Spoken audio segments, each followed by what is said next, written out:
Bhajan Shri Krishna Chaitanya Prabhu Nityananda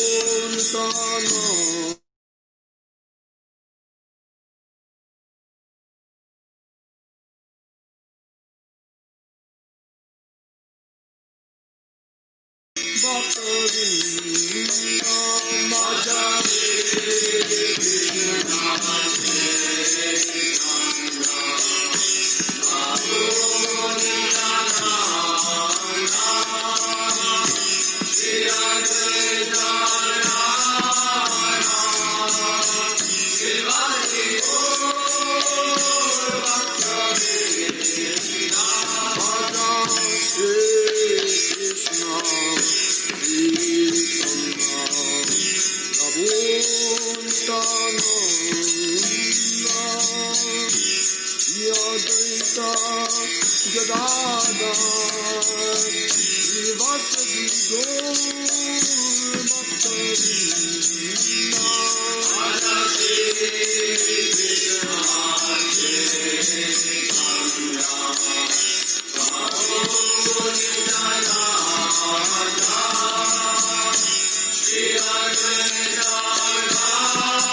Krishna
Krishna, Krishna, Hare Hare, Hare Rama, Hare Rama, Rama Rama, Hare Hare, Hare Krishna, Hare.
Hare Krishna.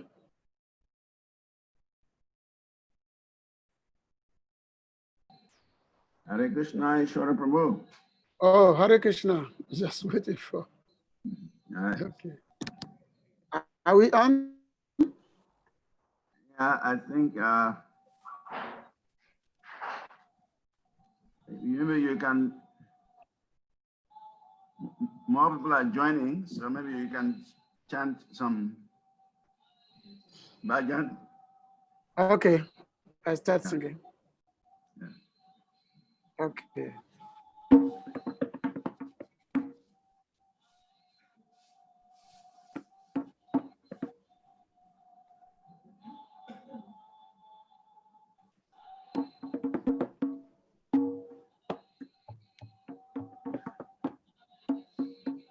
Sundara Lala, Sachira Dulala, Nachata Siari Kitaname.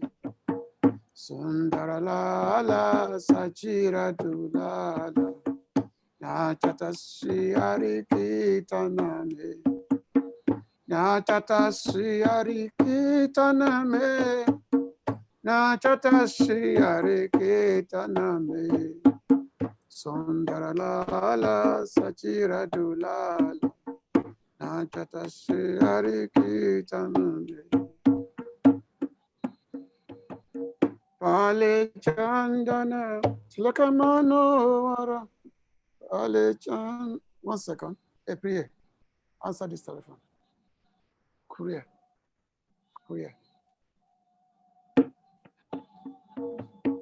Pale Chandana Tilakamanora. Alakaso be Kapula Name.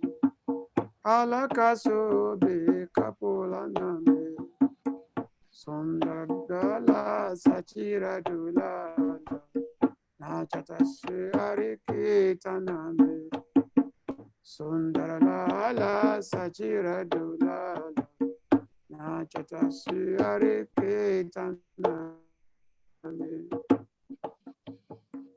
Sire Chuda Tersanirale.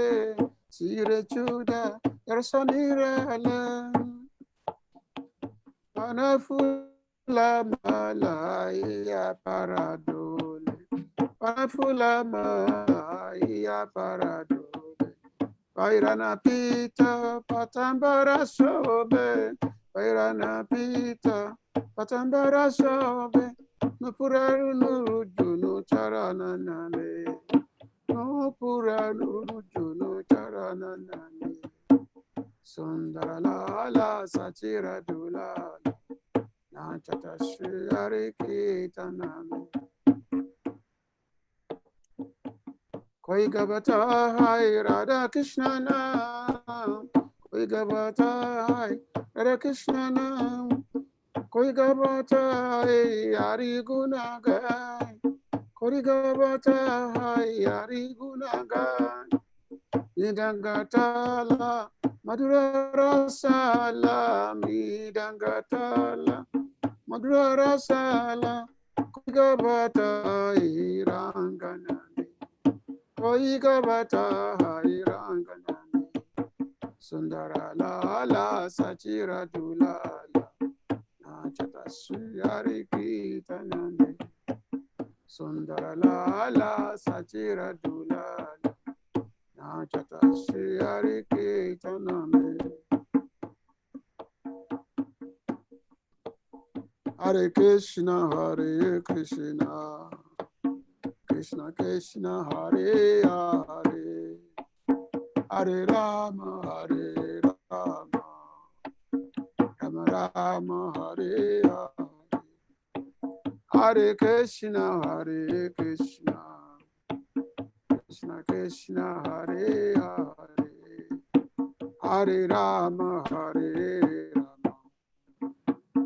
Rama Rama, Hare Hare, Hare Krishna,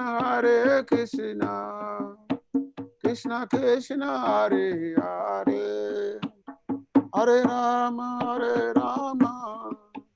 Rama Rama, Hare Hare, Hare Krishna,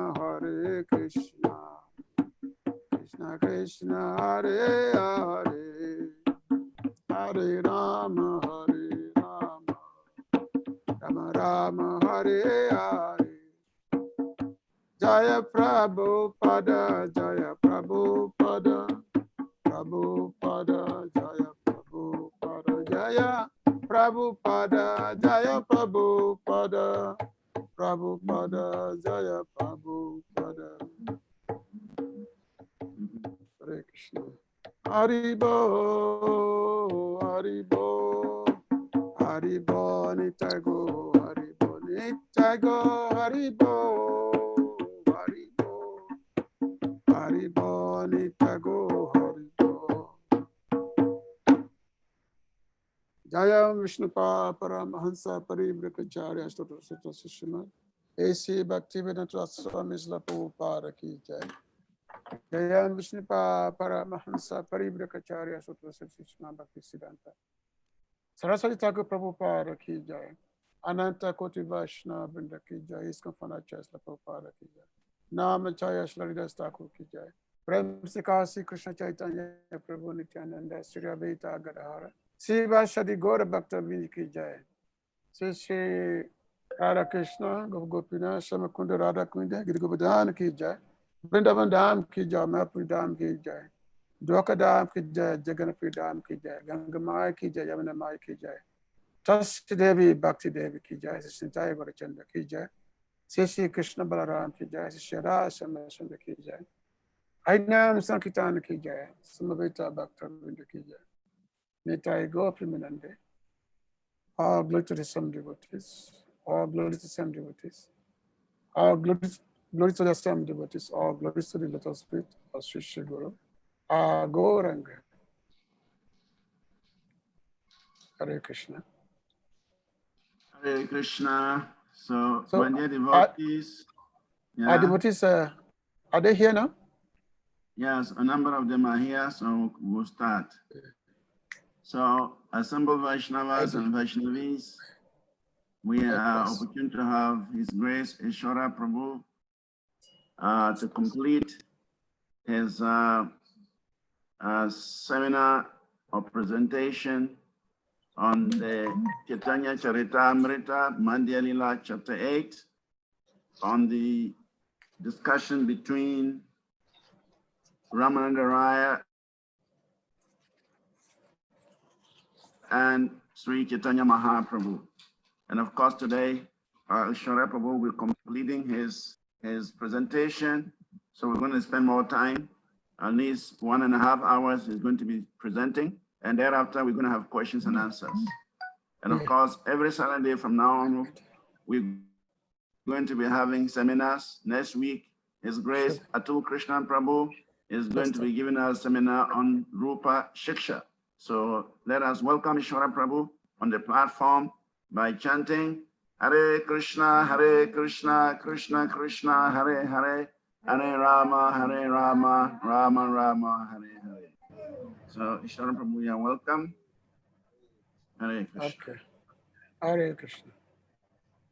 Om Jnana Tribindasya Jnanangana Salakaya Chaksu Sumalitaya Tasma Shri Gurave Namah Shri Chaitanya Mana Bhishtan Stapita Yana Bhutale Sayarupa Kadama Yandadati Swapadantika Vadeha Sri Guru Shitam Padakamalan Sri Guru Vaishnava Sri Rupan Sagrajatan Sahagana Raghunatha Pitan Sajivan Sadhuetan Savadutan Parijanan Saitan Sri Krishna Chaitanya Devan Sri Radha Krishna Padasahagana Lalita Sri Vishakhabitan Chai He Krishna Karuna Sindhu Dinabandhu Jagatpate Gopesha Gopika Kanchu Radha Kanta Namasute Tata Kanchana Gorange Radha Vrindamaneswari Vishabhanu Sutadevi Panamami Vanchakapa Tarubhya Cha Kripa Sindhubhya Evacha Patitana Pavana Vibhyo Vaishnavibhyo Namo Namah Namo Mahabhadanya Ya Krishna Premapadayate Krishna Ya Krishna Chaitanya Namine Gaurati Sedama Sri Krishna Chaitanya Prabhu Nityananda Surya Bheta Gadhara Sivasadi Gaura Bhakta Vrinda Hare Krishna Krishna Krishna Hare Hare Hare Rama Rama Rama Hare Hare Hare Krishna Krishna Krishna Hare Hare Hare Rama Rama Rama Hare Hare Ananda Lila Maya Vigraya Himabada Vichavistun Sundaraya Tasma Maha Prem Rasa Pradaya Chitanchandaya Namana Mastate Chitanchandaya Namana Mastate Chitanchandaya Namana Mastate Krishnaya Vasudevaya Devaki Nandamaya Cha Nanda Gopa Kumaraya Govindaya Namo Namaha.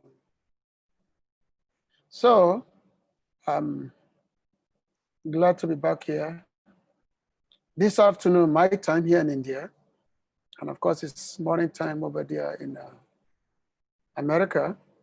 No, in West Africa. I think there are some, maybe much earlier time in America also for those who are tuning in from USA. So depending on which part of the planet you are tuning in from, so we have different timing schedule.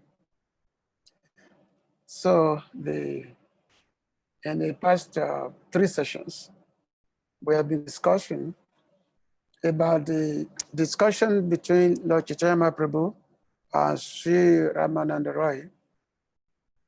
So this is a very great conversation because Ramananda Roy is one of the last dearest associates, one of the last principal associates.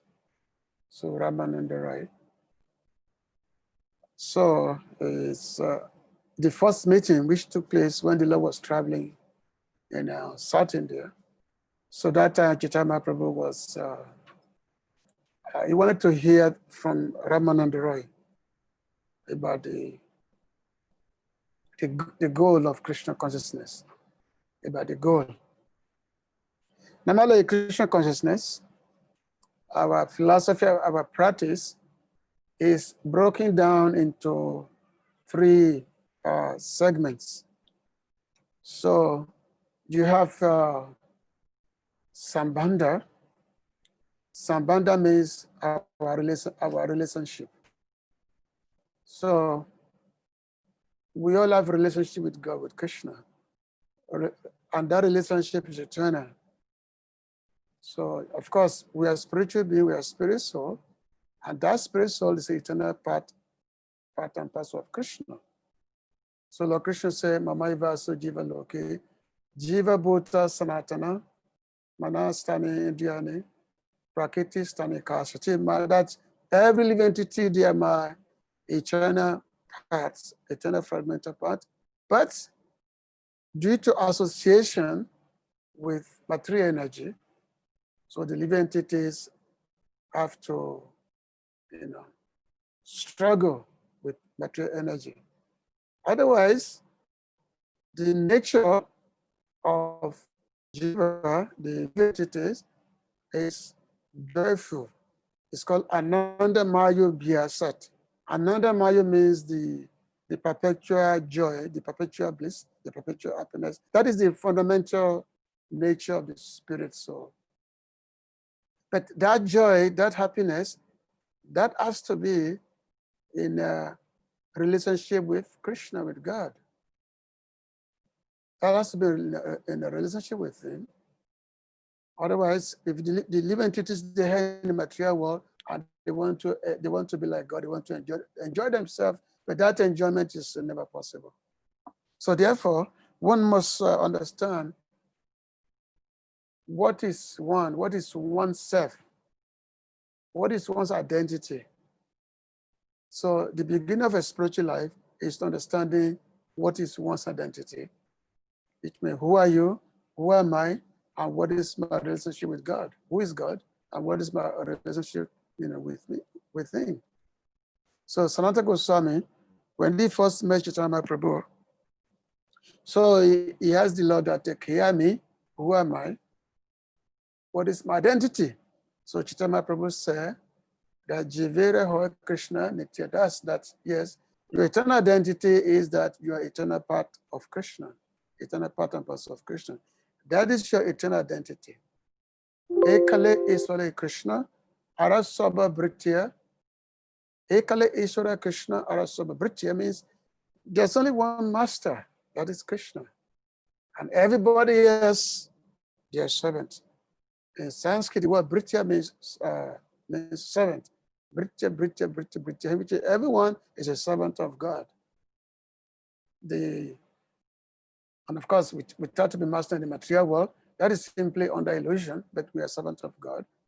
And so the sooner we come to realize that, the more our misery will go away. Once we realize that, yes, we are part and parcel of God. Now, knowing one's identity as a spiritual being that's eternal. Now, what is our specific relationship with God? We have to know who we are. So this is called Sambandha, the relationship that we have with God. Because every living entity has got a particular relationship with Krishna.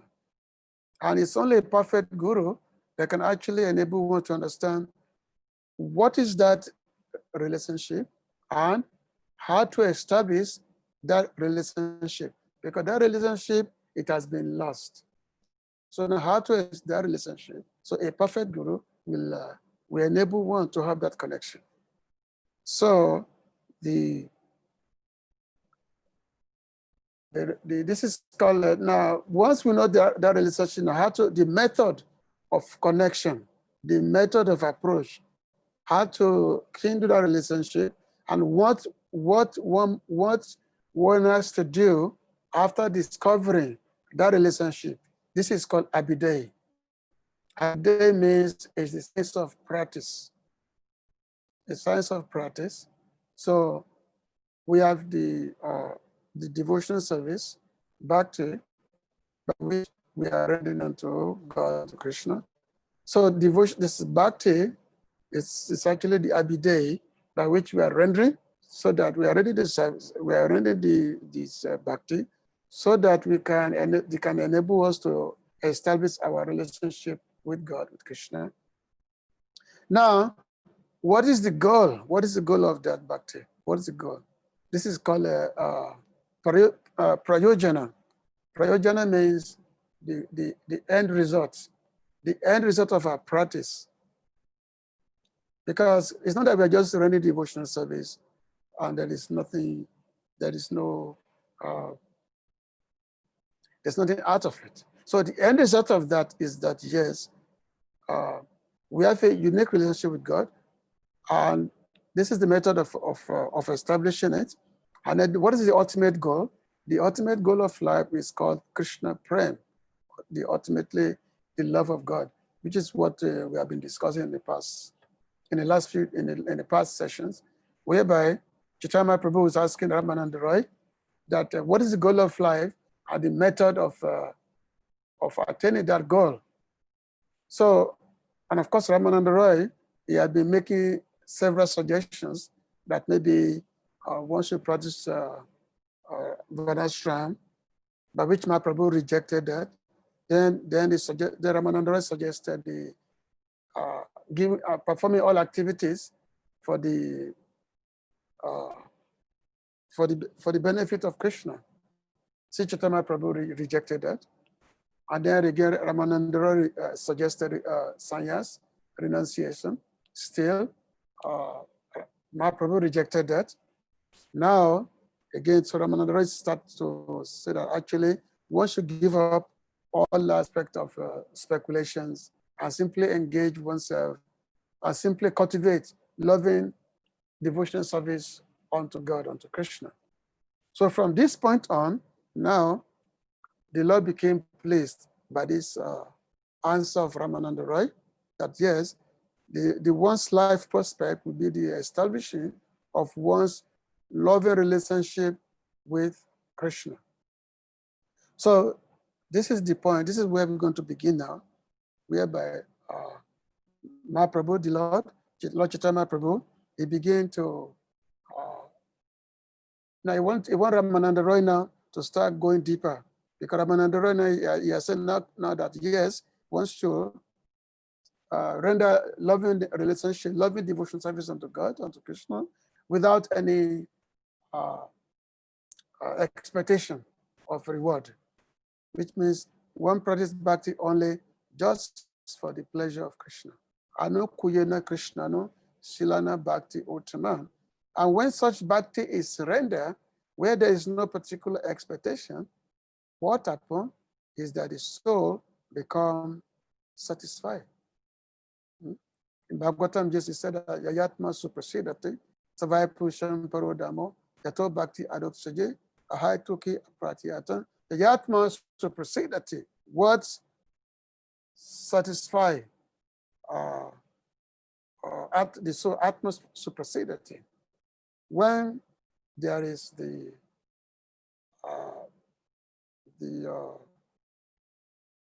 rendering of loving devotional service without any expectation of reward, no gyan, no karma, simply Anupurna Krishna, how Krishna can be happy.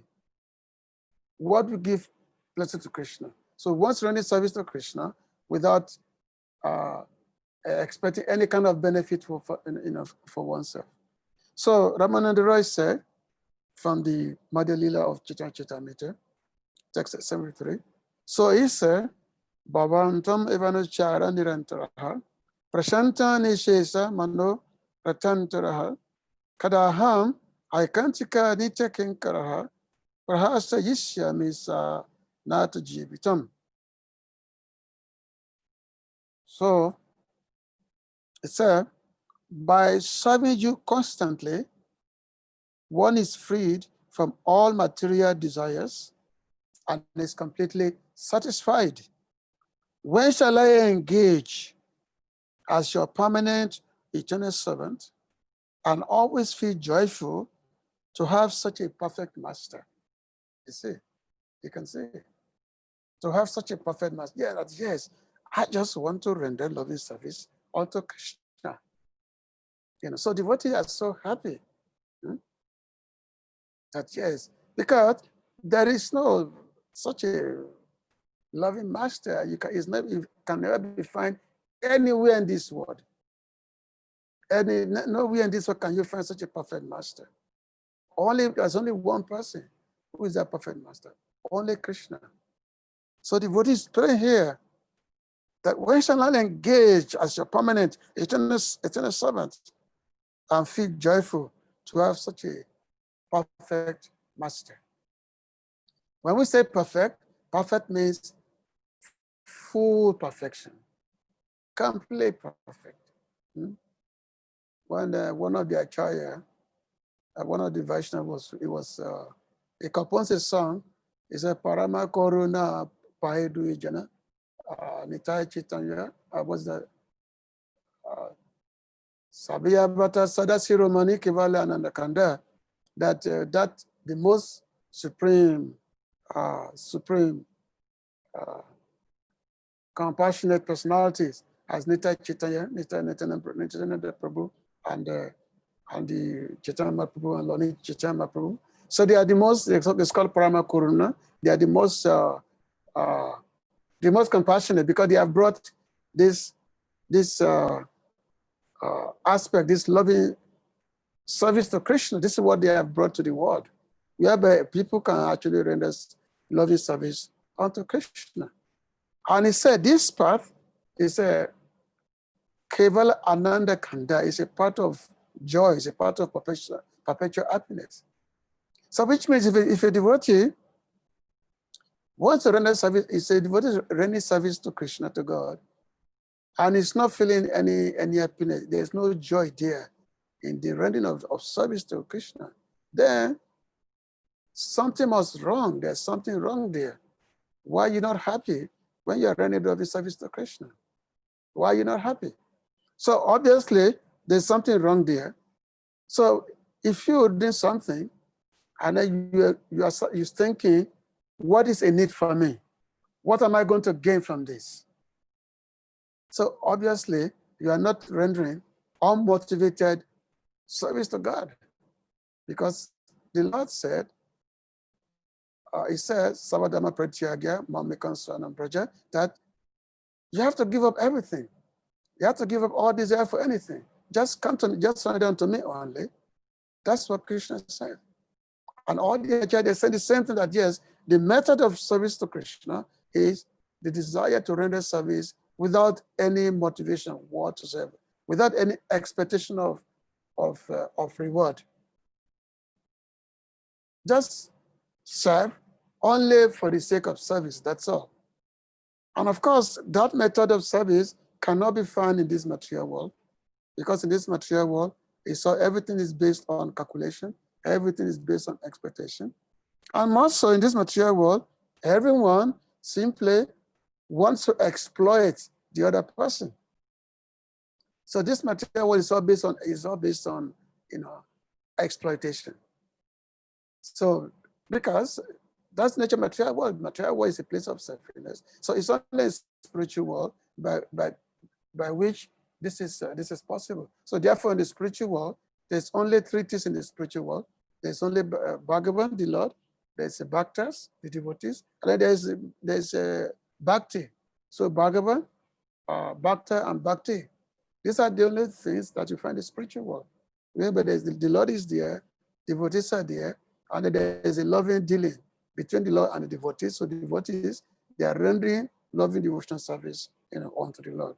So, so that Ramananda Roy, so it's not begins to, it's not starting to go quite deep into this aspect of rendering loving service to Krishna. Now, there are so many different types of devotees, because all devotees are not the same. And devotees, they are not rendering service to Krishna in the same category. There are some devotees who have a different types of relationship with Krishna. So we're going to be exploring that.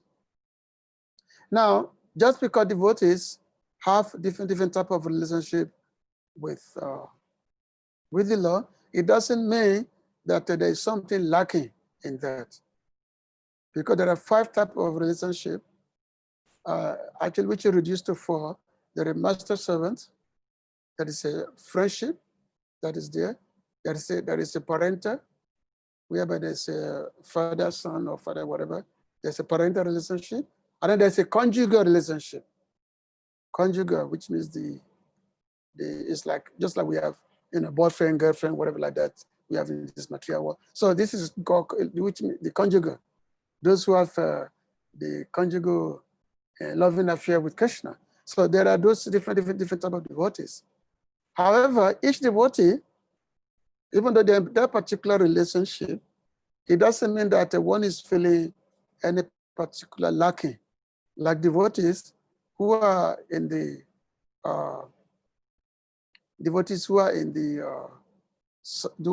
master servant relationship, it's not that they're in that relationship, it doesn't mean that they are feeling something lacking with those devotees who have friendship relationship with Krishna.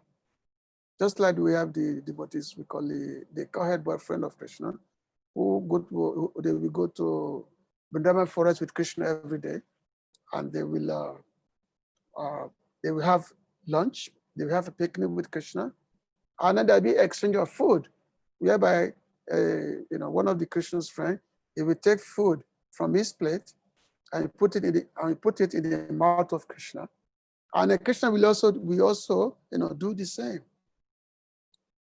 And then sometimes because they're in the forest, just like like any ordinary activities, when the young boys, when they are together, so they play around. So some of their activities, like sometimes they will run to try to catch each other, or they will wrestle with one another, wrestling. There's a lot of competition will be there, but this is all based on loving dealings. So, which is very, very sweet relationship. So those devotees who are in the category of Krishna's servants, because they have a master-servant relationship, it's not that they will feel that, oh, maybe if I become Krishna's friend, I can also go to the forest with Krishna. I can also be like that. Now, whatever relationship each one have is completely perfect. It's so full of perfection. So we're going to be going towards that as we explore this conversation between Mahaprabhu and Ramananda Roy. So Chaitanya Mahaprabhu, so this continue. Prabhu koe hoi kechuage horn, Roy koe soke prima sabasadi asar. So hearing from Ramananda Roy, the Lord again requested him to go a step further. So in reply, Ramananda Roy said, loving service to Krishna rendered in fraternity is the highest perfection. So which means in friendship is called Sakya Ras, Sakya Prem. Another thing we have to note is that when we say bhakti, bhakti must be accompanied with prem bhakti. Because until our bhakti comes to the level of prem, then it's really not bhakti. Because it's only prem bhakti which actually attracts Krishna. It mentioned that Krishna is all attractive. Every living entity is attracted to Krishna, but devotional service, Krishna himself become attracted himself to devotional service performed by his devotees. But that is only loving devotional service. So when we say bhakti, we actually means praying bhakti. So the Ramanandra is saying loving service to Krishna, render in fraternity is a Savya Sadhya. This is the essence of all perfection. So Srila Prabhupada wrote a purport here. As long as loving service is rendered to the Lord in the master-servant relationship, there is some fear, for the servant is always afraid of the master, despite the intimacy of self-interest. In this stage, the servant is always afraid of the master and respectful of him. When the devotee is further advanced, he has nothing to fear. He considers the Lord and himself on an equal level. At such a time, the devotee is fully convinced that Lord Krishna is a friend and cannot at all be dissatisfied if the devotee lives with him on an equal level. This understanding is called Vishrambha, that is, devoid of a respectful attitude. When this attitude is chosen, it becomes Sakya Prem, or love of Godhead, and friendship. On this stage, there is developed consciousness of equality between the Lord and the devotee. So, and of course, here, Srila Prabhupada simply is making a comparison that when there is a master-servant relationship, there may be some let's say, intimidation may be there, because the master is always saying with the highest regard, the master is there. But of course, when it comes to the service of devotee who see themselves as simply the servant of the Lord, they don't really they don't really look at the Lord as someone to be feared. They just want to serve him with love. A good example is Anuma. So Anuma is the Lord's greatest servant. It's a servant of the Lord, Lord Ramachandra. And his whole body is simply meant to render service to Lord Ramachandra. There was one time when Anuma, she saw Mother Sita, and Mother Sita, she has a sindhu. In India, every married woman, they have a red dot on their forehead. It's called sindhu. So one time, Anumaji, he asked Mother Sita that, Mata, what is the purpose of this dot on your forehead? So Mother Sita replied that, well, this dot on my forehead is meant to provide longevity to for my Swamiji. In this case, Swami means a husband. In India, a husband is addressed as Swami. So it is Swami. So that this red dot is meant to give longevity for my Swami. So when Anuma heard this, he said, this is very interesting, because Lord Ramachandra is his master. He said, oh, to give longevity for the Swami, this one must have with this dot. So what he did, he simply covered his whole body with this kumkum, this kumkum powder.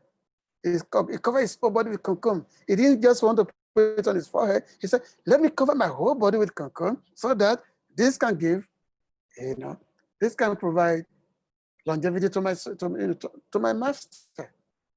So in this way, when you see the temple of Anuma, you will see some of the temple whereby you will see the Anuma in a reddish paint. Because this is a form of Anuma whereby he assumed this form, whereby he covered himself with kumkum powder, so that the Lord, as a form of service, to Lord Ramachandra. And there was another story there. There's a pastime when one time, Lord Krishna, when he was in Dwarka, he asked Garuda to go and call Anuma. He said that I want to see Anuma. He said, go and call him. That I want to go bring Anuma to Dwarka because I want to see him.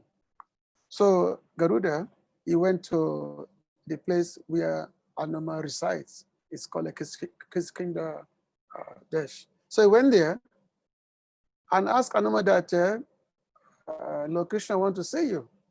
You should come with me to Dwarka. So Anuma, that time this is 5,000 years ago, and Anuma has been there for millions and millions of years because Anuma was there during the pastimes of Lord Ramachandra, which was like about 3 million years ago. So obviously Anuma has got a very, very old body. His body is very, very old. So Garuda told Anuma that the Lord want to see you. So Anuma said, well, I'm too tired, I'm too old, I can't really move, I'm too tired, And so just a little day, I'm too tired, I cannot move. Garuda said, well, come on, the Lord want to see you. How can you say you're tired? The Lord want to see you. Anuma said, I'm too tired, Because see, Anuma is a servant of Lord Ramachandra, and he's very fixed in that. So Garuda, he went back to Lord Krishna, said that, well, Anuma said that he's too tired, he cannot come. So Lord Krishna said, okay, you go back to Anuma and tell him that Ram want to see him, Ramachandra want to see him. Because Lord Ramachandra is another form of Lord Krishna. He said, go tell him that, yes, Ramachandra want to see him. So Garuda went back to Anuma, said that Lord Ramachandra want to see you. So when Anuma, the moment he heard that, even before Garuda finishes his sentence, he really jumped up and said, let's go. So he jumped up. Let's go to see my dear Lord. So this is because devotees have such a loving mood towards their master, the loving servant of the devotees. So therefore, those devotees who have master-servant relationship with the Lord, they are perfectly situated in that. Perfectly situated. So here, Ramananda Roy, he had made a further, he said that maybe higher than master-servant relationship is the Sakya relationship, the fraternal relationship, where there's a relationship of servant, not servant, of friendship relationship. Because in a friendly relationship, there is equality is there. There's equality, whereby one simply see a devotee no longer see the Lord as his superior. He sees himself on the same equal level, as the Krishna himself. Sometimes they even chastise Krishna, like Krishna's friend Vrindavan. Sometimes they chastise him, say that, oh, Krishna, what kind of a big man are you? What kind of a big man are you? You think you are so strong? You can just see, I'm also very, very strong. And then they will challenge Krishna, and all this. But this is based on deep. This is called a fraternal love. Like I said earlier, when these friends of Krishna every day they go to the forest with Krishna, and they will have so many different exchanges together in the forest, whereby they are with their cows, and then they have their food, they're doing a picnic, they are feeding each other, So all these different activities are there. So Ramananda Roy there, he quoted a verse. He said, Itan satam brahma sukano bhutya dashangatanam paradaivatena mayasitana naradarakena sadam vijaru krita punya punja. This is one of the verse by Sukadeva Goswami, very, very beautiful verse. So he was saying, neither those engaged in the self-realization of appreciating the Brahman effulgence of the Lord, nor those engaged in devotion service while accepting the Supreme Personality of Godhead as Master, nor those under the clutches of Maya, thinking the Lord an ordinary person, can understand that certain exalted personalities, after accumulating volumes of pious activities are now playing with the Lord in friendship as cowherd boys. You see. So which means this comparison is being made with so many yogis, so many realized personalities who have realized the Brahma effulgence, or even those devotees who are engaged in the rendering loving service to the Lord. Not those kind of person, they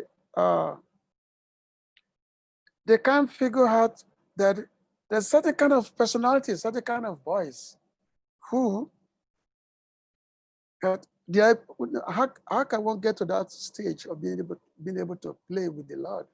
So which means those personalities, which means they must have, performed, millions and millions of years of activities.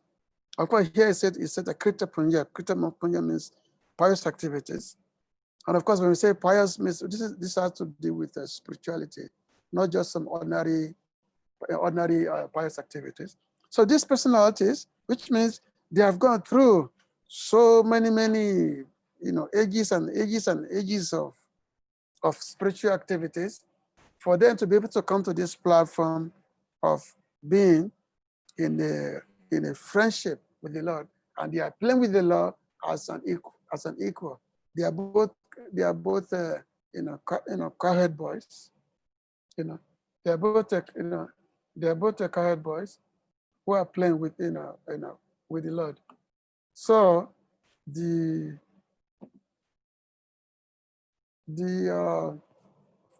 so those kind of boys, they are just not ordinary personalities. But so this is what the what Ramananda Roy is saying, that that there are certain person, their good fortune can really not be estimated, because they play with Krishna, they head with him, right on the, like that. Personality like son names like Madhumanga, like Sudama, like Sridham, Stoka Krishna, so many of them like that. Actually, there are actually unlimited friends of Krishna. They're actually unlimited, and all of them, when Lord Krishna was here performing his lila, and the Lord will go to the forest every day, herding cows as a cowherd boy, and all his friends, they all go together with Lord Krishna into the forest of Vrindavan, and then they all be, herding cows, looking after the cows, at the same time performing so many activities. So this is the one, and then so my Prabhu, Chaitanya Prabhu want to hear more. Prabhu kohe utama oge kohan, roy kohe bat soya prema sabasadya sa. So now, Lord Chaitanya Prabhu said, this statement is very good, but please proceed even further. So because now Ramananda Roy, he had glorified the cowherd boys, those who are able to play with Krishna, those who, to eat with Krishna in a loving way. Now, the Lord said that I want you to speak more. What you are saying now is good, but speak more. Go on speaking. So now Ramananda Roy now he then replied, he said, well, loving service to Krishna in the parental relationship is the highest perfection of life. Now Ramananda Roy is now saying that yes, loving service to Krishna in the parental dealing, the parental relationship, this is much more higher than the friendship by which devotees see Krishna as their child, just like Mother Yashoda in Nanda Maharaj. So there, Krishna, they see Krishna as their child, and they simply see Krishna who's to be maintained by them. Say Krishna and the God maintains everyone in the whole creation. He's the maintainer of everyone, both material and spiritual. He's the maintainer. But those devotees who have developed the highest, that category, that caliber of service, loving, dealing with Krishna, They see themselves as the maintainer of God. They see themselves as the Lord's maintainer. It's not that we say, oh, our Father who's in heaven, hallowed be thy name. Give us this day our daily bread. So this is actually very low-level consideration by which you see God that is our Father, so is to maintain us. No. Does what he say? I'm the father of Krishna. I'm Krishna's parent. And I have to maintain him. I have to maintain Krishna. So the purpose said, the stage of loving service to the Lord in parental affection is an advanced stage of love in fraternity. In the fraternal relationship, there is a sense of equality, but when that sense of equality is advanced in affection, one attains the platform of parental love. In this connection, the following verse is cited from Srimad Bhagavatam, wherein Parikshit Maharaj voices his appreciation of Nanda Maharaj and Mother Yashoda's intense love. Nanda kim makaro brahman seya evam mahodayam Yashodaba mahabhaga papo yasya sanam hari.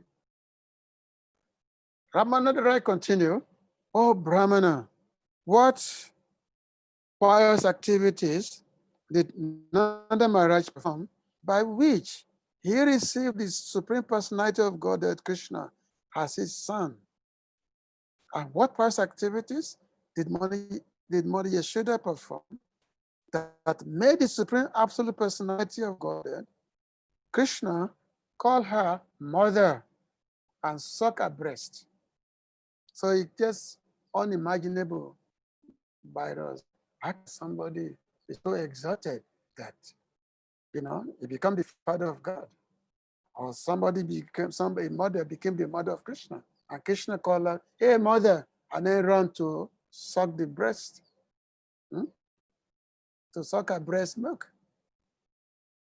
There was one devotee, one of the, I think it's Prima, is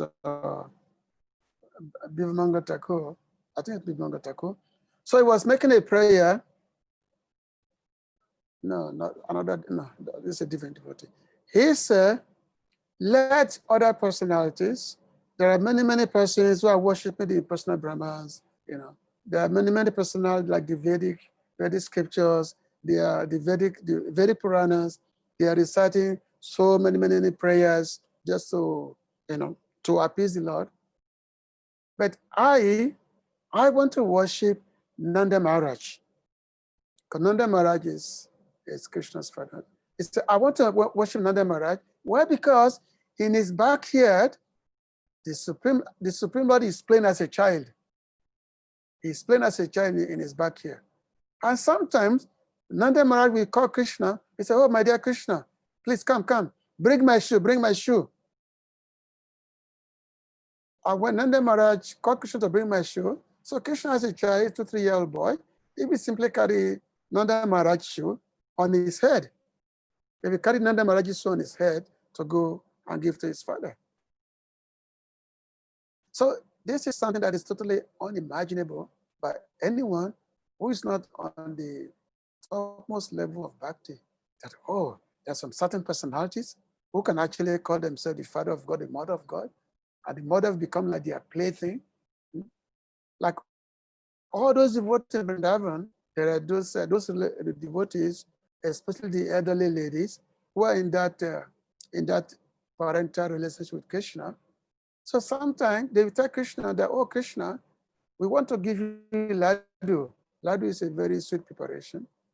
And this laddu, if we sing for you, you have to dance, you have to dance. Then if you dance, we give you laddu. So the lady will be singing, and then Krishna will be dancing. And sometimes Krishna will show them his own strength. Like, oh, look at my son. He'll be flapping his hand like this. Like, oh, just see, I'm very, very strong. I say, just to give everybody pleasure, as a child, And then the elderly lady, they'll be so happy, and then they will give Krishna laddu, like that. Everyone will be just so full of happiness, so full of joy, So, Ramanand Roy put another verse. Ne namvrin chuna babo na shiapi hanga samshaya prashadan libre gopi yata prapa vimuktidat. The favor Mother Yashoda obtained from Sri Krishna, the bestower of liberation, was never obtained even by Lord Brahma or Lord Shiva, not even by the goddess of fortune, who always remains on the chest of the Supreme Personality of Godhead, Vishnu. So this is a statement from Srimad Bhagavatam. So Lord Krishna, he agreed to be bound by Mother Yashoda after she had given up trying to bind Krishna with ropes.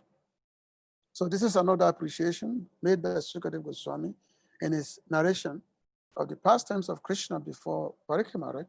So in this way, the Ramananda Roy is explaining how those devotees who have attained this parental relation, the parental loving relationship with Krishna, this kind of devotees is called they are the highest, which means they are far above those who are simply in the friendship, in the fraternal dealings, not to talk of those who are in the master-servant relationship, or those who are just appreciating the greatness of God, the impersonal Brahma, the greatness of him. Like there was one time, I think one sage once told Nanda Maharaj, he said that, dude, Nanda Maharaj, don't you know that your Krishna, is actually God. Your Krishna is God. I think you should be, you should treat him very, very diligently. Be very careful because, he's God. He's God. So when the Nanda Maharaj replied, what do you mean my Krishna is God? Krishna is my son, and my duty is to look after him. My duty is to take care of him. He is my son. He may be your God, but he's my son. And sometimes, you want to tell me that Krishna is God. Sometimes, Krishna will become afraid sometimes. And then he will just run and come and sit on my lap. So how can you say that the Krishna is God? He is my son. That's all I know about it. And of course, then Maharaj is sending with the deepest, with the deepest ecstasy, because he'll be talking about Krishna's, frivolous activities, like activity of children. And as he talk about this, so much ecstasy, so much tears will be flowing from his eyes, so much, as described all Krishna's various transcendental activities. Just like when Uddhava came to Vrindavan, and he was trying to convince Nanda Maharaj that do not lament that the Krishna has left Vrindavan, because Krishna went to Dwarka, he went to Mathura, and he has not been back. And all the Brajavasis, they were simply lamenting, they are simply crying day after day for Krishna, because Krishna has not come back to Vrindavan. Because Vrindavan is actually a place where love of Krishna is fully manifest. So even though when Uddhava came to Vrindavan, trying to convince Nanda Maharaj that Krishna is the supreme absolute truth, there's not really any need to be lamenting for him. So Nanda Maharaj, he had to chastise Uddhava that, yeah, Uddhava, you have no intelligence, you don't know what you're talking about. Krishna is my son. So those devotees, they are so fixed in that. So of course, there's much more, we can go about that I can only go very, very brief, because this is the topic we are getting to is actually quite a very deep topic. Now, after mentioning that there was those devotees who are in the parental loving relationship is the highest. So Chaitanya Prabhu said, Prabhu kohe eho utama ageka ho. Then Roy kohe kanta prema sabha sadasha. Now, the Lord said, your statements are certainly getting better and better, one after the other. But surpassing all of them is another transcendental mellow. And you can speak of that as the most sublime. So the Lord wants to hear something even much more higher above the parental dealing with Krishna, parental relationship with Krishna. So even though the Lord is appreciating whatever Ramanandra has been discussing, has been mentioned, has been talking, now the Lord say, okay, now I want to hear the most sublime. So Ramanandra then replied, conjugal attachment for Krishna is the topmost position in love of Godhead. Conjugal attachment to Krishna. This is the topmost. This is the topmost position. So purport, Srila Prabhupada said, in general, love of Godhead is devoid of the intimacy of ownership. In the case of love in servitude, there is a want of confidence. Now, there is a want of increased affection in the fraternal relationship. And even when this affection increases in the parental relationship, there is nonetheless a want of complete freedom. However, when one becomes a conjugal lover of Krishna, everything lacking in the other relationship is completely manifest. Love of Godhead lacks nothing in the conjugal stage. The summary of this verse is that parental love of Godhead is certainly higher than fraternal love, and that conjugal love is higher yet. It was when Sri Chaitanya Mahaprabhu requested Ramananda Roy to go further that he came to the point of the conjugal relationship, which is the highest perfectional stage of transcendental love. So this is actually what Chaitanya Prabhu want to hear, because Lord Krishna came as Chaitanya. Why? He came because he want to experience the love of the gopis. Because the gopis of Vrindavan, these are the lovers of God, the lovers of Krishna. And it's only in their midst only that Krishna actually loses his own supremacy. Nayan Siyonga Unitantarate Pasadaha Swayo Sitana Linaganda Ruchan Kuchan Yaha Raso Sabe Sabujadanda Gita Kanta Abda Sisanja Udaga Prachasundarinam. This is so we are getting into deeper now. So when Lord Sri Krishna was dancing with the gopis in the Ras Lila, the gopis were embraced around the neck by the Lord's arms. This transcendental favor was never bestowed upon the goddess of fortune or the other consorts in the spiritual world. Nor was such a thing ever imagined by the most beautiful girls in the heavenly planets, girls whose bodily luster and aroma resemble the beauty and fragrance of lotus flowers. And what to speak of worldly women who may be very, very beautiful according to material estimation. So this verse, this is from the purport, 1047-60, was spoken by Uddhava when he visited Sri Vrindavan to deliver a message from Krishna to the gopis. Uddhava remained in Vrindavan to observe the activities of the gopis there. When he saw the ecstatic love for Krishna in separation manifested by the gopis, he appreciated their supreme love and therefore expressed his feelings in this verse. He admitted that the fortune of the gopis could not be compared even to the fortune of the goddess of fortune, to say nothing of the beautiful girls in the heavenly planets. So there's a lot of consideration here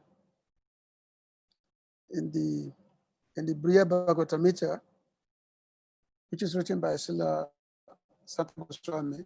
So because the love of gopis, the gopis of Vrindavan, of course, we often hear this word gopi gopis all the time. You know, this word of the gopi, gopi means the cowherd women, who are basically like simple women because they produce the milk, they make yogurt, and they go to the market. They're simple women, the cowherd women. But we're talking about these women of this cowherd, the young ladies of Vrindavan. These are the one who have the topmost love for Krishna. And it's there only when Krishna is in the forest in the middle of the night. Sometimes Krishna will vibrate his flute in the middle of the night.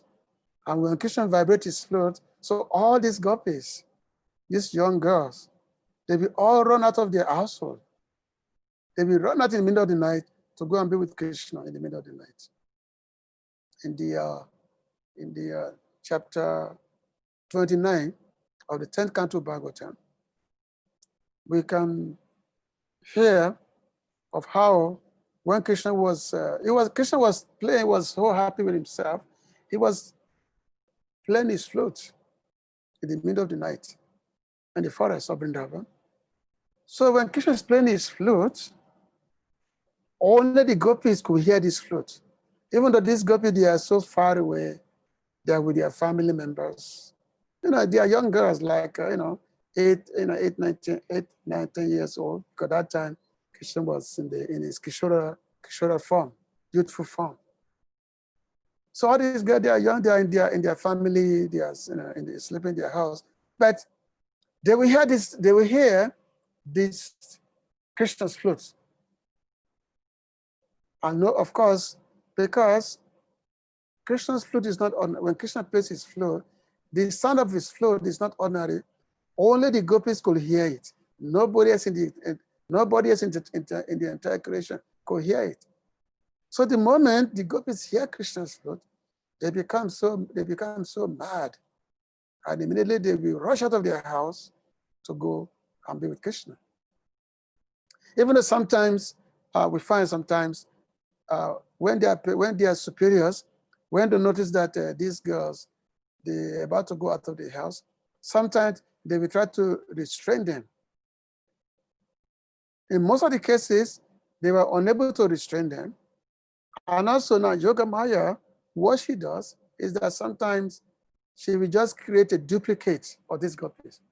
She will create a duplicate by which a duplicate gopi will remain with her parent, and then the original gopi will go to the forest and be with Krishna. And then so many, wonderful activities we call Ras Leela will take place. Like when the first time when Krishna called the gopis with the flute, and then they all rushed to be with him. And then Krishna asked them that, oh, my dear gopis, what are you doing here? What are you doing here? Why have you come here in the forest in the middle of the night? What are you doing? You're not supposed to come here. Go back home. Go back home to the forest. Especially all of you, you are coming from the very respectable families. Why are you doing this? Why are you coming to be with me here in the forest?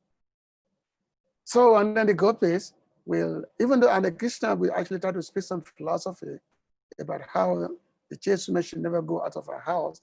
And then the gopis, they will start instructing Krishna that, yes, dear Krishna, you don't know what you're talking about. Where in this world could we be if not with you? Which other man in this universe is so qualified that we can be with, if not with you here in this forest? And especially, we know your desire. Your desire is to be with us. So therefore, we have come here to fulfill desires. Now we are talking of millions and millions of gopis, not just a few, so many of them. So they will say, we have come here just to fulfill your desires. And then in this way, they begin their what we call Ras Leela, the dancing activities, the swimming in the Yamunas, so many very wonderful activities, which have been detailed in lots of esoteric scriptures. So now, Ramananda Roy continues speaking. This is okay, this is just, okay, it's quoting from Bhagavatam. Tasan Avirabu Chauri, Shamanan, Mukambuja, Pitambara Daras, Shagwi, Shaksha, Mamata, Mamataha. This is a verse that was, this was after the gopis, after they finished singing their song of separation from Krishna, and because Krishna disappeared from the forest, and now he again reunited with the gopis. So he said here, suddenly, due to their feelings of separation, Lord Krishna appeared among the gopis, dressed in yellow garments and wearing a flower garland. His lotus face was smiling, and it was directly attracting the mind of Cupid. This verse is from Bhagavatam. When the rest dance was going on, Krishna suddenly disappeared, and the gopis became so overwhelmed due to his separation and their intense love for him that Krishna was obliged to appear, again. So now there's some. So Ramananda now started speaking. He said, "Krishna praptirya upaya bahubida oi, Krishna prapti taratamya bahuta achaya." There are various processes by which one may attain the love of Lord Krishna. All those transcendental processes will be studied from the viewpoint of comparative importance. It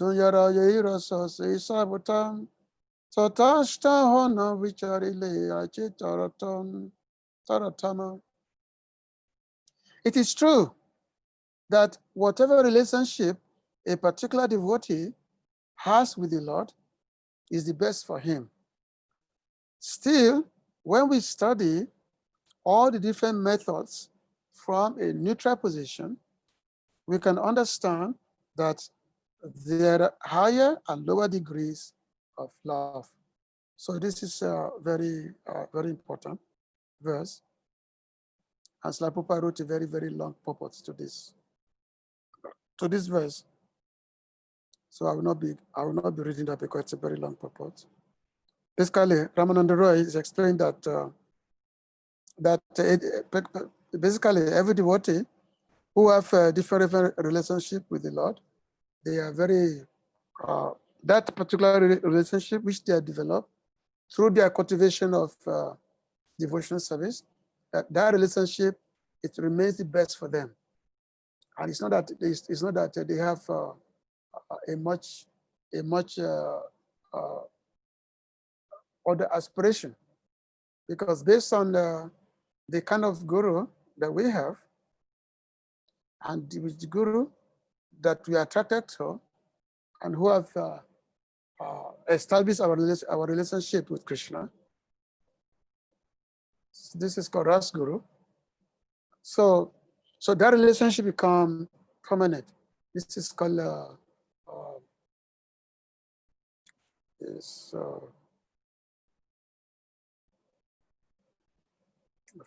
I forgot the Sanskrit word for it.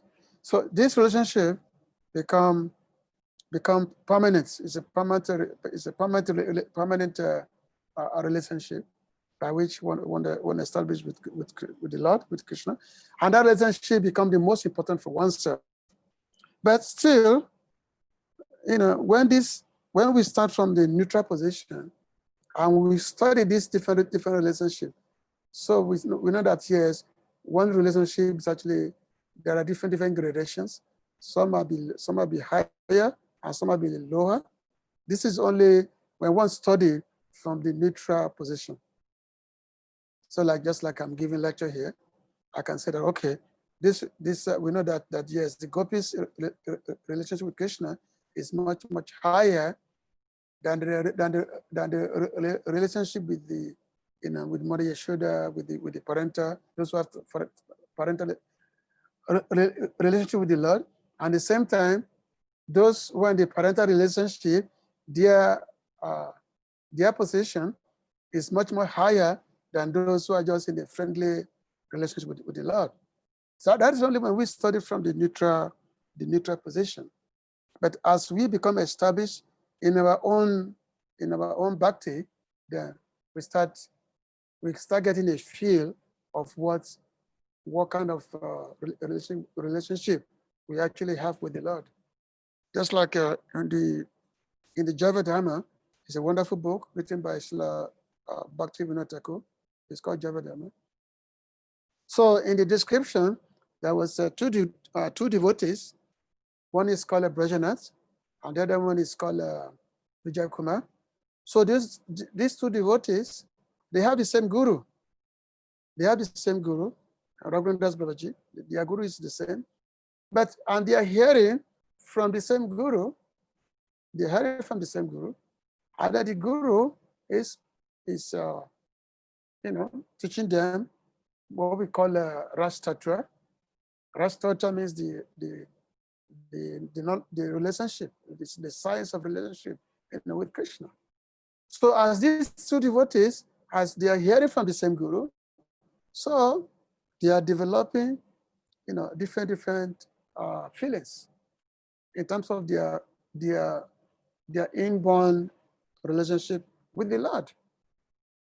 So now when the guru is asking them that, both of you tell me what aspect of service, what aspects of relationship you want to cultivate, in what group, in what religion, in what aspect have you become attracted to?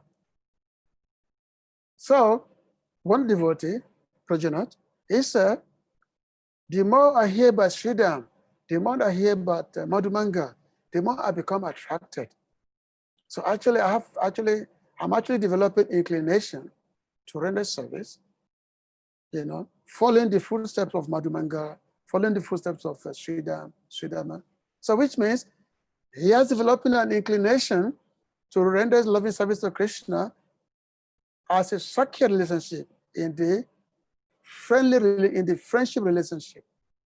So the Guru was happy to say, okay, now I'm going to teach you further how this relationship can be further developed. How you can, this is called a Sthayi Bhava, how you can become much established in this cultivation. And then the other devotee, Vijay Kumar, he asked him, and you, Vijay Kumar, what is your thinking? What is your aspiration? So this devotee replied, he said, oh, the more I hear about the manjaris, the service in the kunja, which means when Radha Krishna, when they're alone, and these different young girls, they're called manjaris, and they're rendering, loving service to the divine couple. So I actually I'm very, very attracted to this. So my heart, it goes towards this. So the Guru became happy. The Guru said, oh, he said, that is very nice. So now you are, your mood is that of a manjari who render, loving service to the divine couple. So therefore, I will help you to cultivate that. So which means same Guru, but different disciples. One disciple have different inclination, another disciple have another inclination. So as mentioned in Chaitanya Charitamrita, that every living entity, that we actually have a particular ingrained, inborn relationship that we have with the Lord. Unfortunately, this is completely covered because we're in the material world, it's completely covered.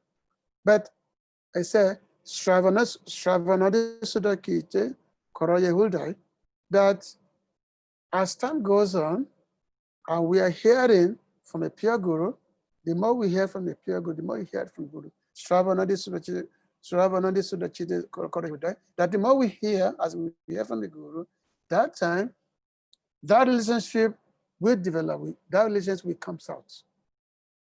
But again, as I mentioned earlier, that relationship will not come out if you still have the desire to enjoy in this material world. Yeah, as long as we have desire to enjoy separate from Krishna, that desire will always remain covered. So, because this topic is quite deep, whereby because now from this point on, Ramananda Roy is describing furthering describing the this loving dealing that is there between the gopis, and Lord Krishna, and it's going deeper and deeper and deeper. It's explaining different characteristics, and then he's explaining the topmost of all the gopis, the topmost, who is Lord Krishna, who is Srimati Radharani herself, how Radha's love is one that actually made Krishna mad. Krishna himself become mad as Radharani. So this is being explained deeper and deeper in there. So therefore, our stage will not be able to explain that, because it will be difficult for us to even understand it, because it's a very, very deep aspect. But there are some question and answer which took place between Ramananda Roy. After Ramananda Roy finished explanation, so Chaitanya Prabhu, he wanted to hear something from Ramananda Roy. So let me just get here. Let me see. And then after that, I will give time for question. I will give time for question and answer. This is let's see.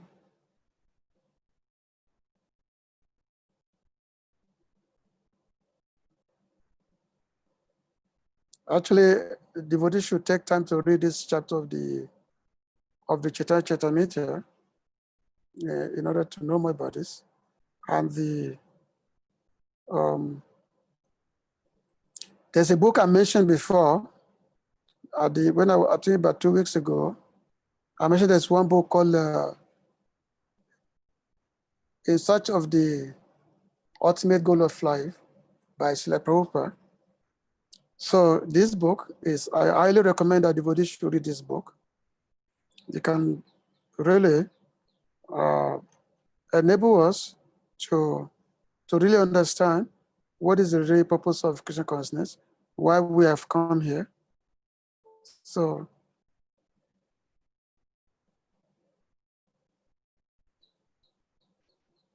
okay, so there's one thing that Chaitanya Prabhu, okay. So there is some question and answer by which Mahaprabhu asked Ramananda Roy, and Ramananda Roy replied. Prabhu Puche Ramananda Roy Koena Uta, Kaimata, Sayratri Kata Paraspara. Okay, so now there's some questions. Prabhu Kohe, Komvidya Madhya Sara, Roy Kohe, Krishna Bhakti Bina, Vidya Naiha. So on one occasion, Mahaprabhu asked Ramananda Roy, of all types of education, which is the most important? Of all type of education, which is the most important? We know that many of us, we go to college, we go to university, we get this degree or that degree, whatever. But now Mahaprabhu is asking Ramananda Roy now that, which is most important of all types of education? So Ramananda Roy replied, no education is important other than the transcendental devotional service of Krishna. So which means the re-educated person is the one who actually understands the science of devotional service to Krishna. We know that we like to pride of ourselves, oh, I have this degree, I'm this, I'm that, and that. But all those degrees, we have BA or MA or PhD, whatever, all those degrees, they are just like, they call it, it's like a donkey, it's like a baggage on the back of a donkey, which doesn't really give one the ultimate good.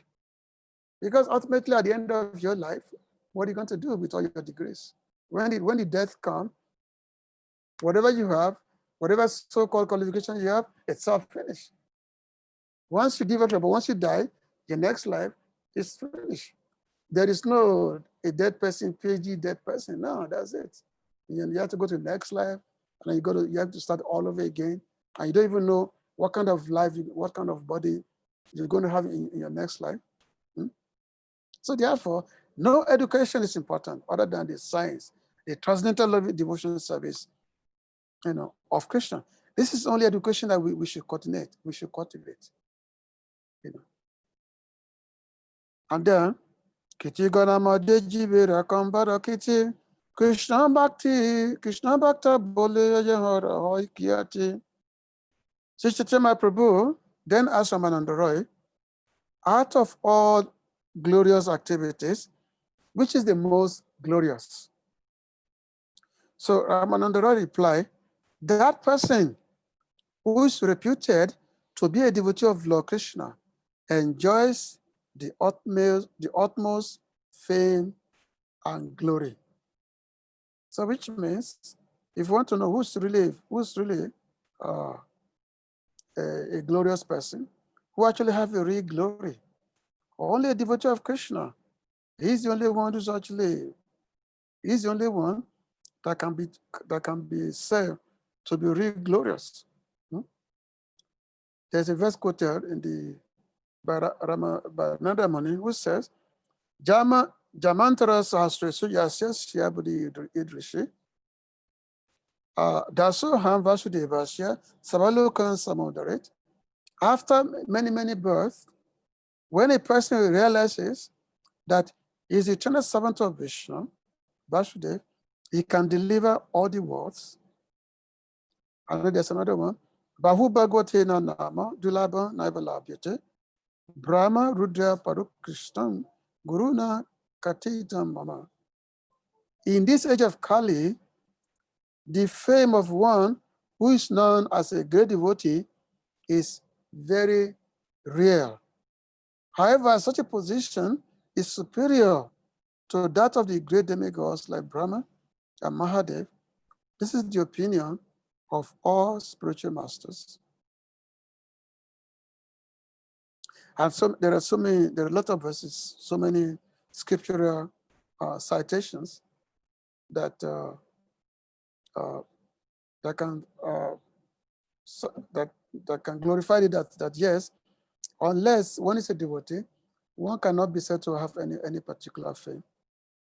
It's also mentioned, this is a prayer by a devotee, Naham Brahmapi Buyasan Twa Bhakti Naito Hare, Twaye Bhaktas Tukuitopi, Buyasan Jama Jama. So that he said, a devotee is praying, he said, I do not aspire to take birth as a Brahma. If that Brahma is not a devotee of the Lord, I shall be satisfied simply to take birth as an insect if I'm given a chance to remain in the house of a devotee.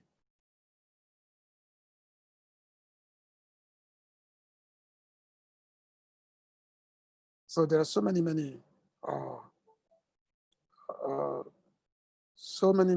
verses quoted. Even the Lord himself, he said that even his devotees, they're actually much more dear to him, even than his own very body. Like the Lord was telling, he was telling Uddhava, he said, Natatame Priyatamo, Brahma Rudrascha Pativa, Nacha Lakshmina Chama Chatmaba, Yata Gopi Jano Mama. Lord Brahma, Lord Shiva, the goddess of fortune, and even my own self are not as dear to me as the gopis. Now, this is what the Lord is saying. And then there's another one where he's telling Uddhava that yes, you are much more dear to me that even than my own wife, even than my brother, you are much more dear to me.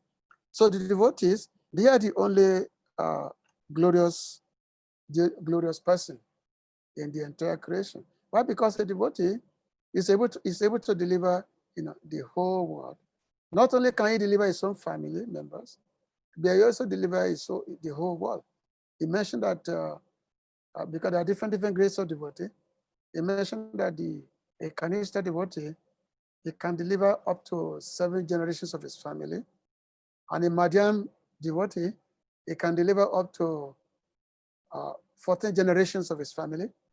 And the Uttama devotee, can deliver up to 21 generations, of his devotee. I mean, sorry, of his family. So another question. Sampati Ramadeji Vera Konsampati Gani Radha Krishna Premanjara Saibharadani. So Sri Chaitanya Prabhu asked, of the many capitalists who possess great riches, who is the topmost? So the Lord want to know, who is the greatest capitalist? So Ramananda Roy replied, he who is richest in love for Radha and Krishna is the greatest capitalist. So which means if you want to know who is the possession of real wealth, who is actually wealthy, who is a real wealthy person? A wealthy person is the one who has developed love for Radha and Krishna. He's the only wealthy person, because no matter what kind of wealth we have accumulated in this material world, once we die, that wealth will not go with us. Whatever you accumulated, once you die, it becomes the property of others. Whereas if one develop love for Krishna, which is called Krishna Premadana, that love follows one to the next destination. That is a real wealth. When one develop love of God, that's a real wealth. And it's that love, it's that wealth that we should be after, not after this temporary material wealth, which really ultimately will do us no good. So therefore, a devotee should never be greedy after materialistic possession. Sampati Ramadeji Beko, Sampati Gani, Radha Krishna Premanjara. Okay, this next one. Duka Modi Kona Duka Hoy Gurutara, Krishna Bhakta Biara Abhina Duka Naideki Para. So, Chaitanya Prabhu asked, of all kinds of distress, what is the most painful? Because there's so many distress in this material world.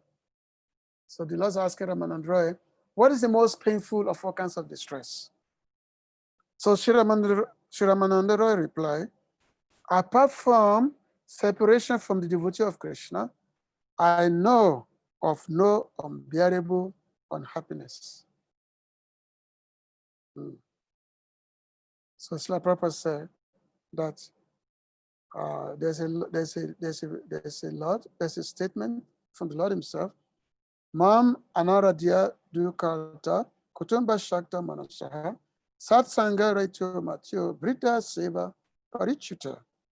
A person who does not worship me, who is unduly attached to family, and who does not stick to devotional service, must be considered a most unhappy person. Similarly, one who does not associate with Vaishnava, or who does not render service to a superior, means Vaishnava, is also a most unhappy person. So which means the only person in this world who is not happy is a person who is not a devotee. Once you're out of the association of devotees, you can see how distressed you are. So which means if one wants to be happy, one has to be in the association of devotees. The devotees, they are the real well-wisher, they are the real friend, nobody else. If we think that there can be happiness outside the association of devotees, we are simply putting ourselves in an illusion. That's all. We become happy only when we're in the association of devotees. There's just no other way in this material world by which anyone can be happy. So, and then there is another question. This is this will be the last one. Mokta Made Konjiva Mokta Kori Mani Krishna Prema Jahase Mokta Siro Mani. Sri Chaitanya Prabhu then inquired, out of all liberations, out of all liberated persons, who should be accepted as the greatest? So Ramananda Roy replied, he who has love for Krishna has attained the topmost liberation. So which means the only liberated person are those devotees who has developed love for Krishna. devotees are the real, they are the only, the actual liberated personalities, not those who follow the impersonal Brahmajyotis and all that. And then another question. Gona Madhya Kono, Gona Jibe Nijodama, Radha Krishnara Primakali, Ye Gitera Mama.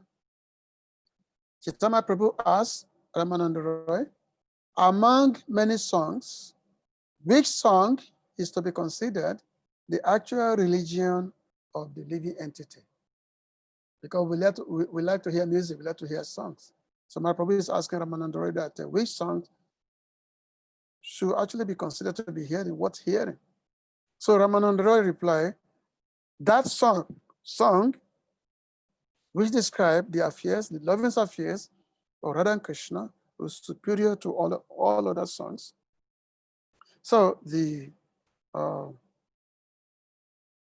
okay, actually there's more. So which means we want to hear music. We should only hear music only about Krishna that describe Lord Krishna's activities.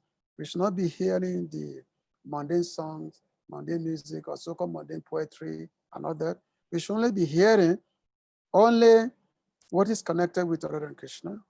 And if with that, then we will always be Krishna conscious. And another question, Shreya Madhe Kono Shreya Jivere Hoy Sara, Krishna Bhakta Sangha Bina Shreya Naiha.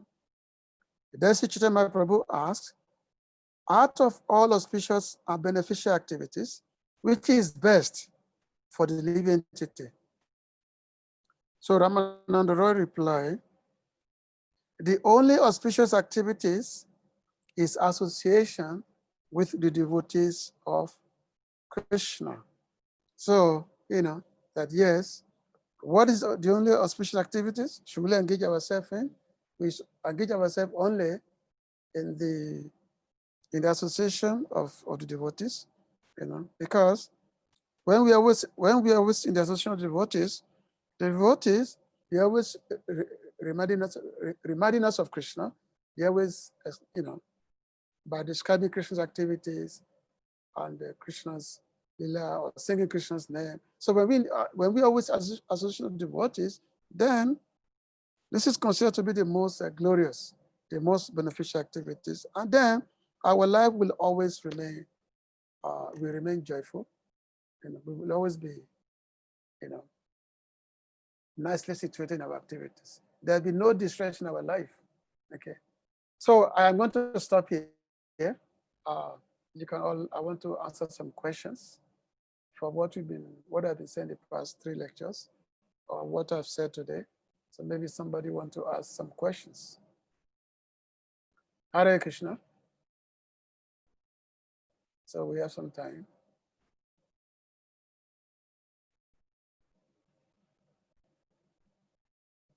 Maybe everybody can unmute. Unless you want Hare to. Krishna and dear devotees, or if you have a question, you can unmute yourself and then pose a question to ISVARA Prabhu. I have a question. Okay. Yeah, I have heard that Ramananda Raya is an incarnation of Arjuna. Yes. But I also heard that he is also the incarnation of Lalita. And sometimes I hear it's also the incarnation of Vishaka. So which of them is it? The incarnation of Arjuna, Vishaka, or Lalita? Now, Sarudamodara is the Lalita, is the incarnation of Vishaka, Sarudamodara. And the Ramananda Roy sometimes is said to be incarnation of Arjuna. But because of his intimate dealing with Chaitanya Prabhu, of being always describing the very intimate lila of Radha and Krishna, because those two personalities, Ramananda Roy and Swarup Damodara, those are the only 2 persons that always, in terms of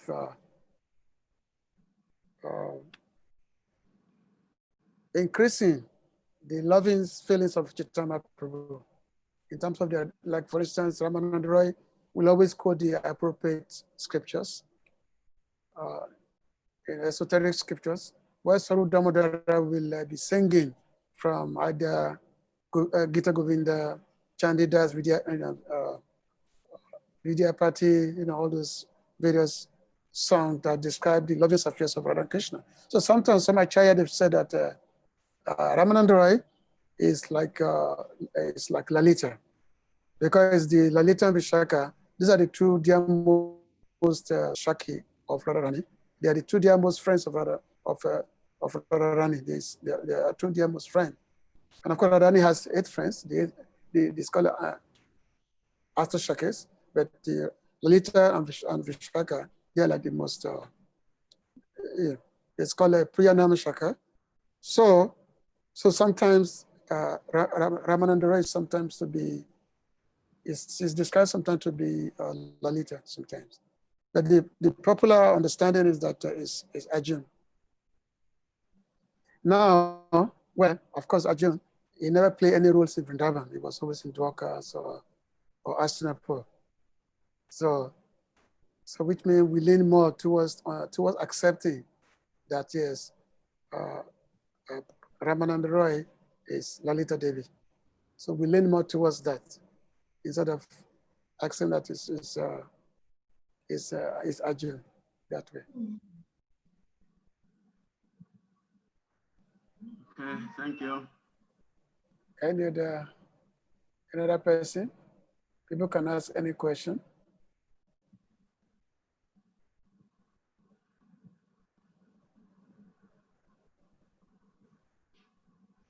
Prabhu Mataji, you can unmute yourself and ask any question. Yes, Prabhu, Hare Krishna. Hare Krishna.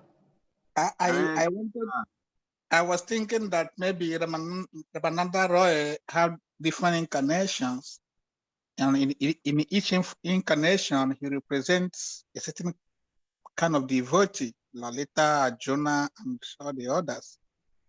Just like Krishna appear in different forms, in different yuga, maybe he also appeared in different yugas or different rasa with different incarnations. That was my feeling. I may be wrong.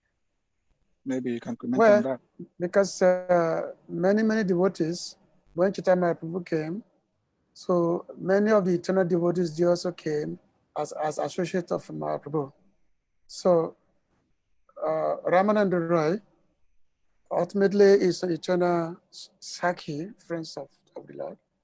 So of course, whenever Krishna, because Krishna, whenever he makes his appearance, he always comes with his devotees. He's never, he's never alone. So those devotees, they will play in a particular roles by which the Lord wants them to play.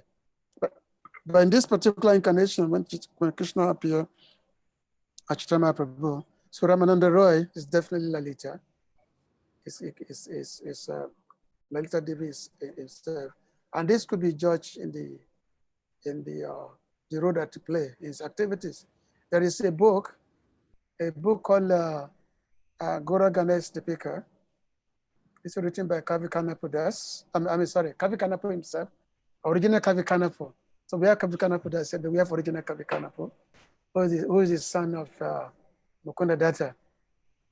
Is it? Yeah, Mukunda Datta's son. Yeah, Kavi Kanapu. No, sorry. It's the son of Vasudev Datta. So Kavi Kanapu had written the book called Gora Ganesh Dipika. And in this book, he had written the different eternal devotees of Krishna, the eternal devotees of Vrindavan, and which role each one has come to play in Chaitanya Prabhu's Lila. So different devotees are known by their particular name. Just like Murari Gupta is Anuma, you have Gadara is actually Srimati Radharani herself. And then you have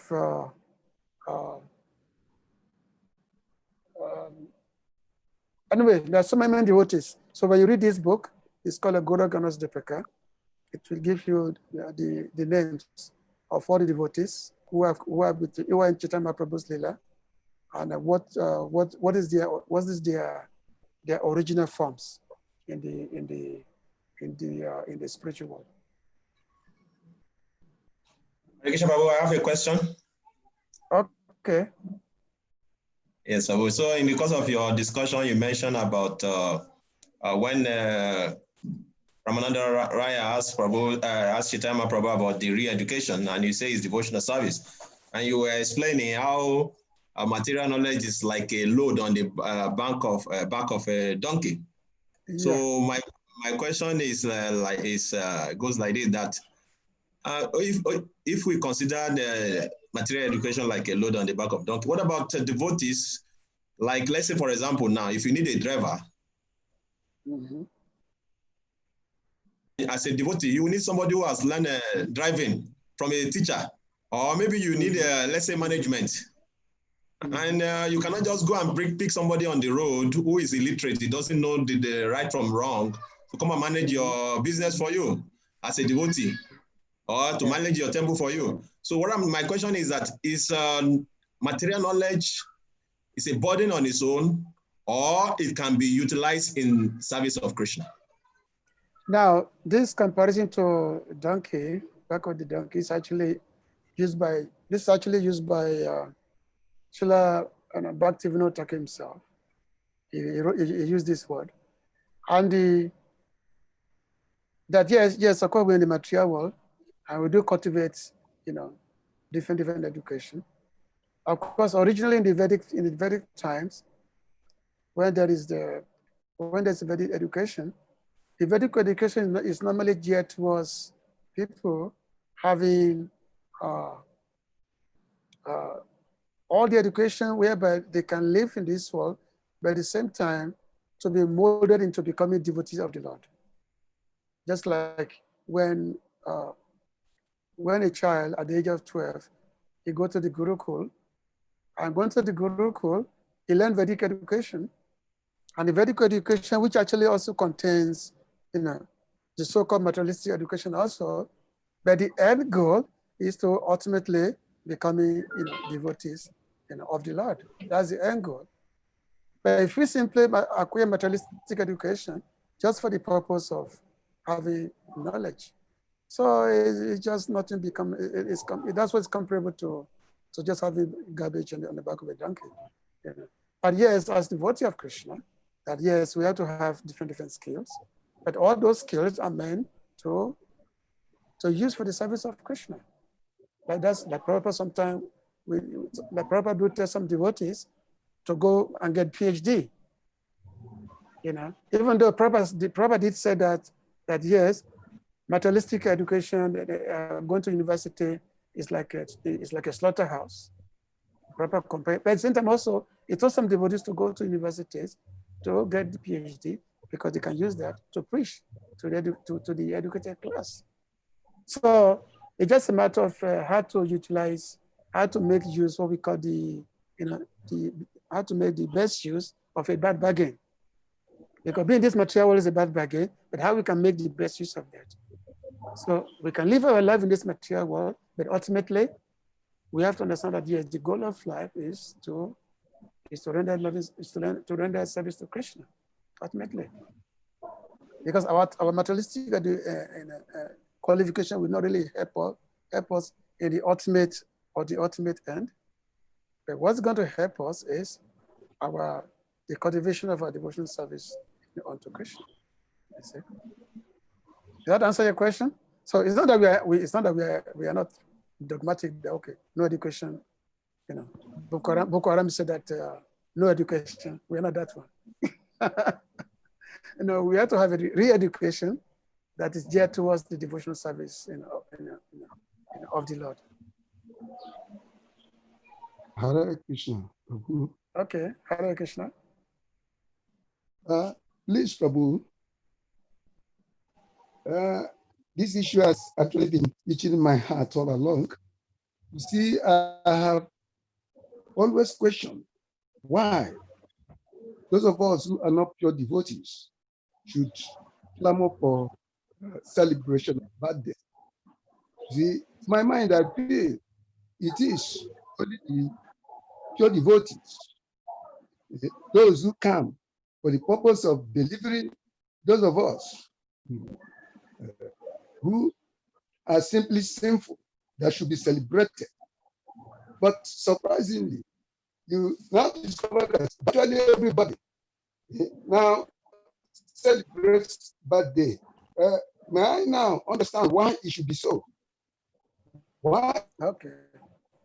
do we know that the scripture clearly put it that we came here as a result of our karma, as a result of our sin, that actually having this body is a mark of sinful activities. Why then do we celebrate our birthday? Please, Okay.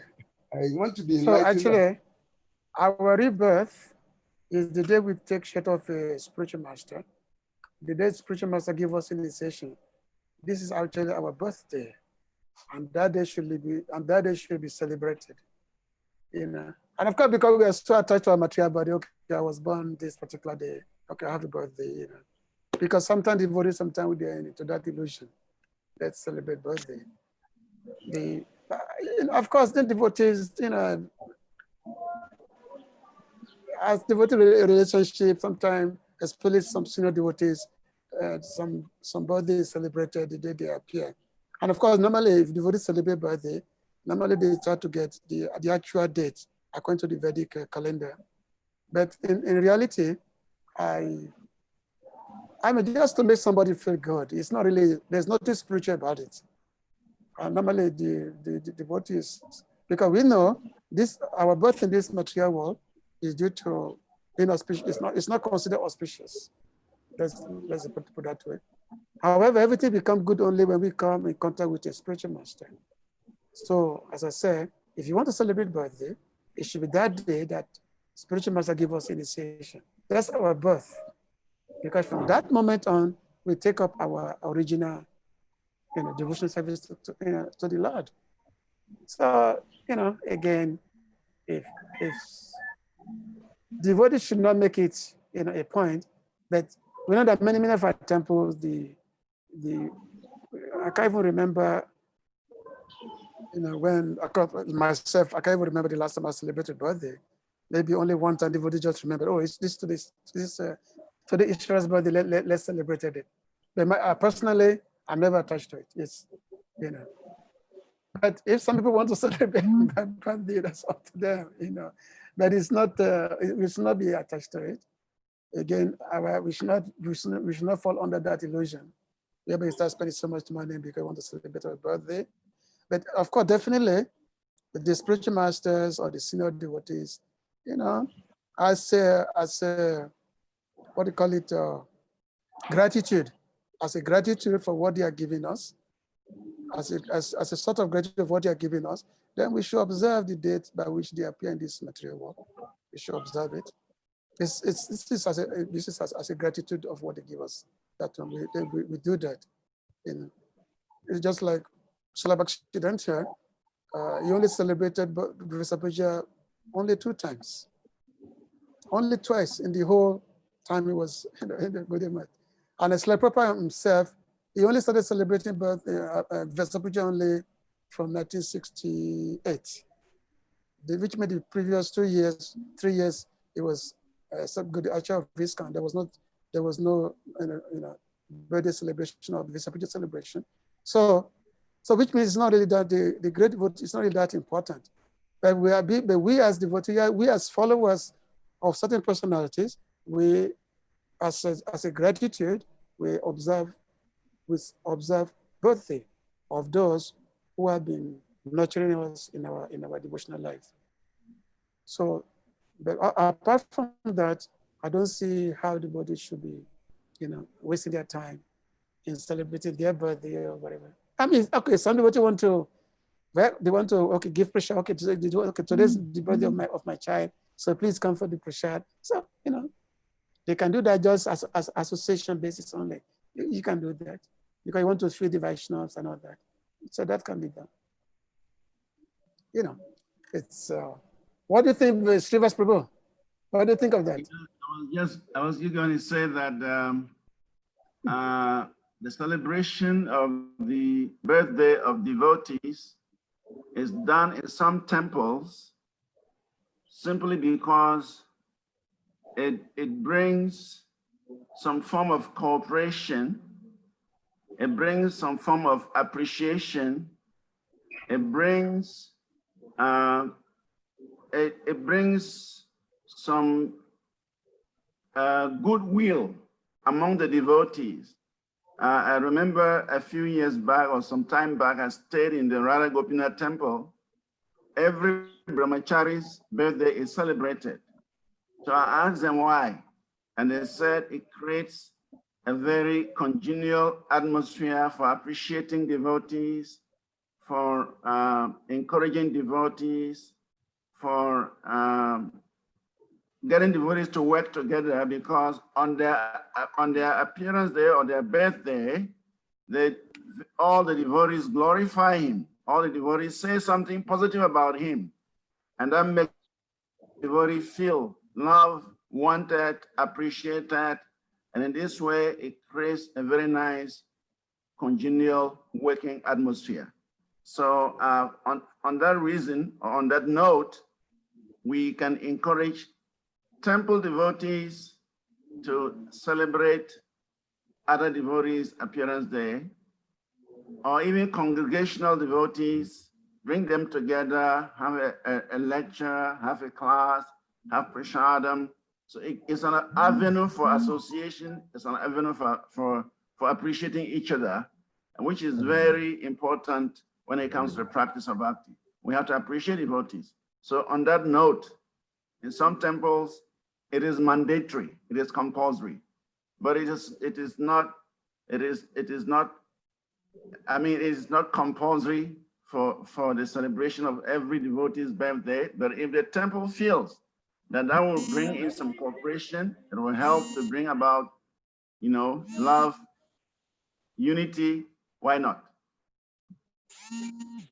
And of course, here in Vrindavan, we don't celebrate any birthday. Sometimes maybe like, some very, very senior devotee like Dinabandha Prabhu sometimes, but just like maybe some friend may call, but it's not, it's anyway, it depends on the time. Usually, because, in India, the temples are so big, many devotees. So, Mayapur, they celebrated maybe Pankajaji Prabhu and Jananivas. So apart from that, it's so big, who are you going to celebrate the birthday? Again, it depends on the temples, the mood, what they want to call it. Maybe, if it helps the preaching, it helps to bring people. So, that can be done. But otherwise, we are not, attached to it. Simple as that. Again, we should understand we are not this body. So, birthday celebration is just to enable us to, just to come closer to Krishna. After all, which birthday we want to celebrate? Maybe we have taken so many births, millions of them this much. So which birthday we want to celebrate? This life and that life, or the life we want before that? So many birthdays we have taken. So therefore, what birthday are we celebrating? So that's why, to me personally, I am in favor of observing that day that we take shelter of a guru. That's very important. That's what we should be celebrating. Oh, this is my spiritual birthday. Therefore, I want to be more serious from today on. Whatever I'm hearing from the guru, I want to be more committed to the guru marriage, to the guru, what I'm hearing. So that's a real birthday that can be celebrated. Okay, so our time is up. We have spent 2 hours. Oh, we spent 2 hours. Yes. So thank you very much, Ishwara Prabhu. Let everybody unmute themselves and we chant Hare, powerful Hare Krishna. And just before that, maybe a day can be set up whereby you can have some kind of Easter Gosti, whereby there'll be no formal lectures, just like, question and answer sessions from devotees, question and answer. And then senior devotees can answer the questions like that. Maybe a day can set up, to have that. So that just like Faguna Prabhu has asked this question, which has which really have no relation to the lecture. So devotees can have different questions like that. You know, so maybe you can you know, make arrangement for such question day like that. Okay, all right. We will Okay. consider that. So unmute, let us chant Hare Krishna to appreciate ISVARA Prabhu's presentation. Hare Krishna, Hare Krishna, Krishna Hare Hare Rama, Rama. Rama. Thank you very much, ISVARA Prabhu. Yeah, thank you for listening. Hare Krishna. Hare Krishna. Yeah. So tomorrow we have Padmanayam Prabhu giving the Bhagavatam class at 1:30. I mean at 8 o'clock Ghana time, 9 o'clock Nigerian time, and 1:30 Indian time. So please be there, don't miss Padmanayam's Prabhu's class. And of course, next Saturday we have Atul Krishna. He is a Chaitanya Charitamrita expert. Yeah, he's going to give us four sessions of Rupa Shiksha. So that is for next Saturday. But for tomorrow, we have Padmanayam Prabhu for Srimad Bhagavatam. Thank you very much for your attention. We hope to see you tomorrow. Hare Krishna. Hare Krishna, Prabhu. Right.